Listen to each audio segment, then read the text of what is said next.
Yes Appalaraju గారు, ప్రభుత్వం వారి ప్రాణాలు కాపాడలేకపోయిందా, లేకపోతే ప్రభుత్వ నిర్లక్ష్యంతోనే ప్రాణాలు పోయాయా అంటే ఏమంటారు? ఈశ్వర్ గారు శుభ సాయంత్రం అండి. అలాగే ప్యానెల్లో కూర్చున్నటువంటి పెద్దలు, సాక్షి వ్యూయర్స్ అందరికీ కూడా శుభ సాయంత్రం.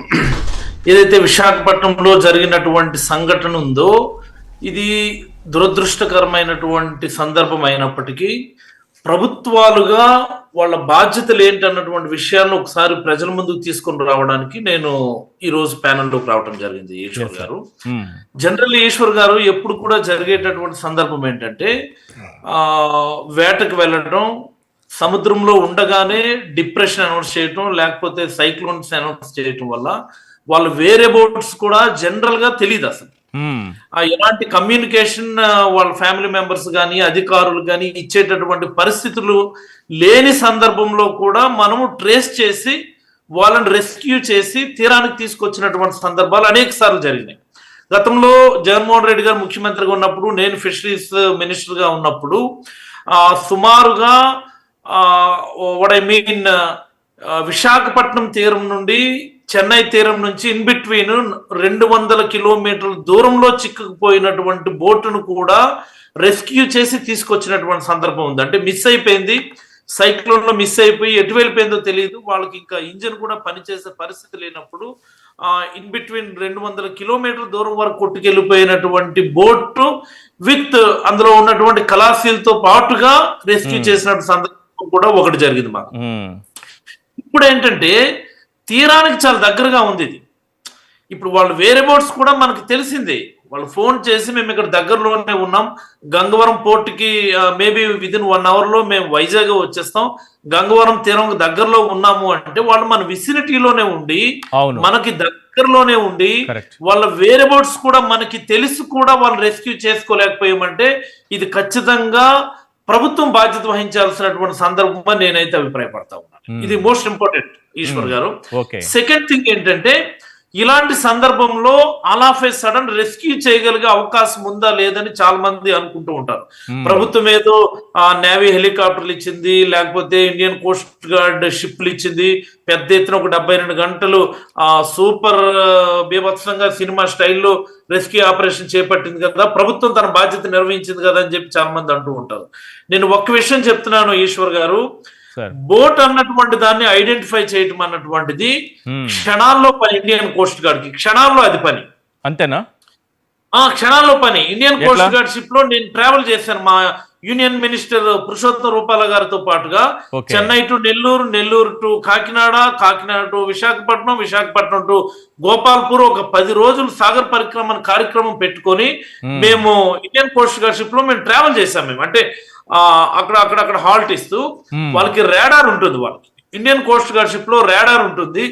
ఆ రాడార్ లో మనము ఏ పర్టికులర్ ఏరియాలో మనం చూడాలని అనుకుంటున్నామో రాడార్ మనం ఆన్ చేసి చూస్తే ఆ పర్టికులర్ ఏరియాలో ఉన్నటువంటి ఎవ్రీ చిన్న తెప్పతో సహా, చిన్న తెప్ప, చిన్న బోట్ తో సహా మనకి ఐడెంటిఫై అవుతుంది. మనకి ఆల్రెడీ ఇది తీరంకి ఒక 4-5 మైళ్ళ దూరంలో ఉన్నటువంటి బోటు విశాఖపట్నంలో ఇండియన్ కోస్ట్ గార్డ్ కు సంబంధించినటువంటి ఒక విభాగం ఉంది, మెరైన్ పోలీస్ విభాగం ఉంది, ఫిషరీస్ డిపార్ట్మెంట్ ఉంది, Indian navy eastern naval command head quarters ఇక్కడే ఉంది. ఇన్ని ఉండి కూడా తీరంకి 4-5 మైళ్ళ దూరంలో ఉన్నటువంటి ఒక బోటుని రెస్క్యూ చేసుకోలేకపోయామంటే ఇది ఖచ్చితంగా ప్రభుత్వ నిర్లక్ష్యం కింద, నిర్లక్ష్యమనాల్లో, చేతకానితనమనాల్లో, that is secondary. But rescue చేసుకోకపోవడం అన్నటువంటిది చాలా మత్స్యకారులకు జరిగినటువంటి ద్రోహం కింద భావించవచ్చు నేనైతే అభిప్రాయపడతాను. మీరు అన్న పాయింట్ లో ఇంకో పాయింట్ ఏంటంటే sir, Indian coast guard ship లో రాడార్ క్లిక్ చేస్తే చాలు బోట్ ఐడెంటిఫై అవుతుంది. ఎంచేతంటే వాళ్ళు అవర్స్ లాంగ్ బోట్ డ్రిఫ్ట్ అయిపోయి ఫ్లిప్ అయిపోయిన తర్వాత అవర్స్ లాంగ్ వాళ్ళు సముద్రంలో ఈదుకుంటూ ఉన్నారు. అండ్ ఒక చైనీస్ కమర్షియల్ షిప్ అన్నటువంటిది 1 or 2 persons ఐడెంటిఫై చేసింది అన్నటువంటిది కూడా మనకి డాక్యుమెంటెడ్ ఎవిడెంట్ గా ఉంది. కాబట్టి ఇండియన్ కోస్ట్ గార్డ్ షిప్ ని సకాలంలో ఆ పర్టికులర్ ఏరియాకి సకాలంలో పంపించగలిగితే విదిన్ అవర్స్ లో పంపించగలిగితే ఖచ్చితంగా వాళ్ళైతే రెస్క్యూ అయ్యేవారని నేనైతే చాలా బలంగా అభిప్రాయపడతా ఉన్నా. దీనిలో ఖచ్చితంగా నిర్లక్ష్యం అయితే ఉంది. ఏమవుతుందిలే, ఏం పోతుందిలే అన్నటువంటి ఒక నిర్లిప్తమైనటువంటి భావన వల్ల మత్స్యకారులే కదా వేటకెళ్తారు చనిపోతారు అన్నటువంటి ఒక వాట్ ఐ మీన్ యాటిట్యూడ్ వల్ల జరిగినటువంటి ప్రమాదం అని నేనైతే అభిప్రాయపడతా ఉన్నాను. థర్డ్ థింగ్ ఈశ్వర్ గారు, మీకు చెప్పాలి, ట్రాన్స్పాండర్స్ అని జిపిఎస్ ఇందాక నుంచి మీరు చెప్తున్నారు కదా, జిపిఎస్ ఉంటుంది బోట్స్ అని చెప్పి. గతంలో కమర్షియల్ గా అవైలబుల్ ఉన్నటువంటి జిపిఎస్ డివైసుల్ని ఫిషర్మెన్ వాడుతూ ఉండేవారు. దానిలో ఏంటంటే లొకేషన్ అది ఆ జిపిఎస్ మెషిన్ నుంచి ఎమర్జెన్సీ SOS SMS వెళ్ళగలిగేట్టుగా, SOS కాల్స్ వెళ్ళగలిగేట్టుగా ఉన్నటువంటిది. మెజారిటీ ఆఫ్ సందర్భంలో అవన్నీ కూడా చైనీస్ మేడ్ ఉండి ఏవి కూడా సక్రమంగా పనిచేయనటువంటి పరిస్థితుల్లో నేను మంత్రిగా ఉన్నప్పుడు ఈ జిపిఎస్ మెషిన్లతో అవడం లేదు. ట్రాన్స్పాండర్లు అది కూడా మన ఇండియన్ శాటిలైట్ సిస్టమ్ తో అనుసంధానం కాబడినటువంటి ఆ ట్రాన్స్పాండర్లు ఉంటే తప్ప దీనికి ఒక పర్మనెంట్ సొల్యూషన్ ఉండదని చెప్పి ఆ పురుషోత్తం రూపాల గారు ఉన్నప్పుడు ఎంటైర్ ఫిషరీస్ డిపార్ట్మెంట్ మన స్టేట్ తీసుకొచ్చి ఒక 4 రోజులు ఇక్కడే పెట్టించి, ఇక్కడ ఒక కాన్ఫరెన్స్ పెట్టించి, దానిపైన ఒక చర్చ పెట్టించి గవర్నమెంట్ ఆఫ్ ఇండియాతో ఓకే చేయించాం. ఇనీషియల్ గా PMMSY కింద ఈ ట్రాన్స్పాండర్స్ అన్నటువంటివి 60-40 రేషియోలో ఫిషర్మెన్ కి ఇచ్చే పరిస్థితి నుంచి 90-10 రేషియోకి ఇచ్చాం. ఆ తర్వాత 100% సబ్సిడీ కింద గవర్నమెంట్ ఆఫ్ ఇండియా ఇచ్చింది. ఇది కూడా మన ఇస్రో డెవలప్ చేసినటువంటి